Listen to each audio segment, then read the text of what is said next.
సోదరుడు వంగవీటి రాధా గారికి నా హృదయపూర్వక నమస్కారాలు. వ్యక్తులు చాలా అవసరం, మనకి బలమైన నాయకుల సమూహం అవసరం. విజయవాడ వెస్ట్కి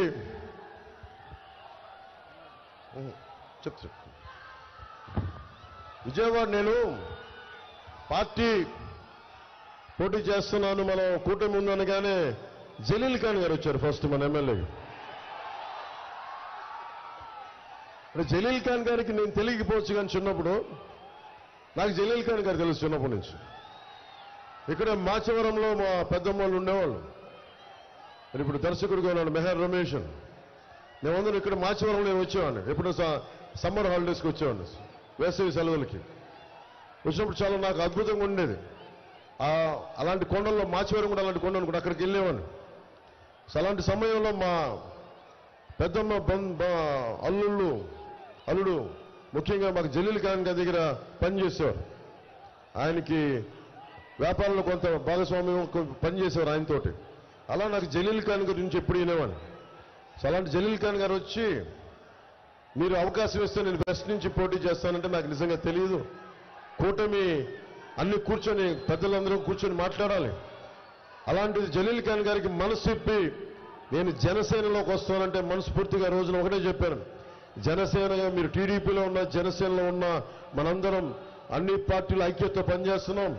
నిజంగా మీ భవిష్యత్తుని మేము అండగా చూసుకుంటాం, మీకు అండగా ఉంటామని ఆ రోజు మనసిప్పి ఈరోజు మద్దతు తెలుపుతున్నందుకు ముఖ్యంగా మొట్టమొదటిగా జలీల్ ఖాన్ గారికి నా హృదయపూర్వక నమస్కారాలు, హృదయపూర్వక ధన్యవాదాలు.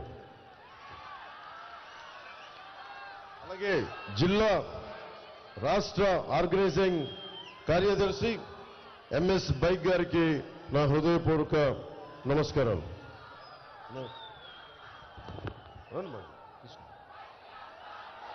సో ఎంఎస్ బైక్ గారికి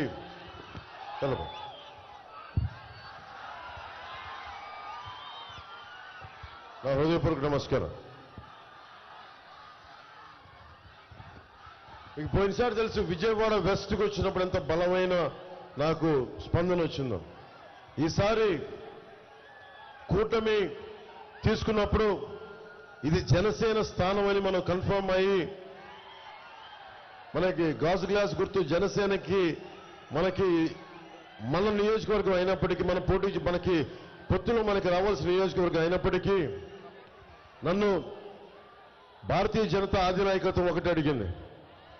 నేను ఎందుకు ఈ సీటు కూడా త్యాగం చేయాల్సి వచ్చింది, జన సైనికులకి వీర మహిళలకి జనసేన మద్దతుదారులకి నేను వివరణ ఇవ్వాలి.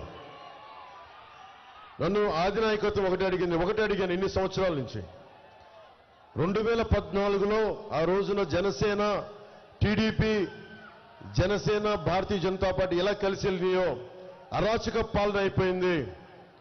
అమ్మవారి ఉత్సవ విగ్రహాలను తీసుకెళ్లే రథాలు వెండి సింహాలు పోతే కాల్మనీలో కూర్చొని అరెస్ట్ అయిన వ్యక్తుల్ని దుర్గాదేవి గుడికి చైర్మన్ గా పెట్టారు. ఏదైనా మాట్లాడితే బెదిరిస్తారు, ఉన్న ఎమ్మెల్యే బెదిరిస్తాడు. ఈ కంటికి దెబ్బ తగిలితే ఈ కంటికి ప్లాస్టర్ వేసుకునే వ్యక్తులు మనకి వాళ్ళ నాటకాలకి ఒకటో రెండో, వాళ్ళ నాయకుడికి దెబ్బ తగిలితే ఆ రాయి అంటే విచిత్రంగా ఇటు పడితే ఈయనకెళ్ళి అది ఇటు తిరిగి అటు తిరిగి 360 డిగ్రీ తిరిగి ఇటు తగిలిందంట. దానికి పాపం చాలా బాధపడుతున్నారు. ఇలా కన్ను కొడితే ఇలా చాలా పెడితే నేను సినిమాలో కూడా అంత నటన నా వల్ల కాదు, నేను అంత పెర్ఫార్మెన్స్ నేను చేయలేదు. కానీ ఆస్కర్ లెవెల్ పెర్ఫార్మెన్స్ మీరు నిజంగా అభివృద్ధి చేసి ఇందాక మనం కూర్చోబెట్టి మనం రోడ్ షో చేస్తూ ఉంటే ఒకటే అనిపించింది, ఎంత దుర్గంధం ఉంది మన డ్రైనేజ్ వ్యవస్థలో, అంత దుర్గంధం ఉంది. రోజు నేను ఒక్కసారి రావడానికి అంత దుర్గంధాన్ని అనుభవిస్తూ ఉంటే రోడ్డు సైడ్ షాపులుండి తినుబండారాల కేంద్రాలుండి ఎలా దుర్గంధంలో మన విజయవాడ ముఖ్యంగా మనకి నియోజకవర్గాలు ఇబ్బందిగా ఉంటాయని నాకు బాధిస్తుంది. నేను మీకు మాటిస్తున్నాను, కూటమి ప్రభుత్వం రాగానే మన డ్రైనేజ్ ఫెసిలిటీని అన్నిటినీ బాగు చేసే బాధ్యత మన కూటమి ప్రభుత్వం తీసుకుంటుంది. చూడటానికి అల్లంత దూరాన మనకి కొండల మీద ఉన్నాయి, చూడటానికి చాలా అద్భుతంగా ఉంది చూడటానికి నైట్ టైం. కానీ లోపలికి వెళ్తే ఎంత బాధ ఉంటుందో, రోడ్లు ఉండవు, వ్యవస్థలు సరిగ్గా ఉండవు. అలాంటిది ప్రత్యేకించి కొండల మీద ఉన్న వాళ్ళందరికీ ఒక ప్రత్యేకమైన సమస్య ఉంది, ఆరోగ్య సమస్య. చాలా మందికి పక్షవాతం వస్తూ ఉంది. నేను మీకు మాటిస్తున్నాను, విజయవాడ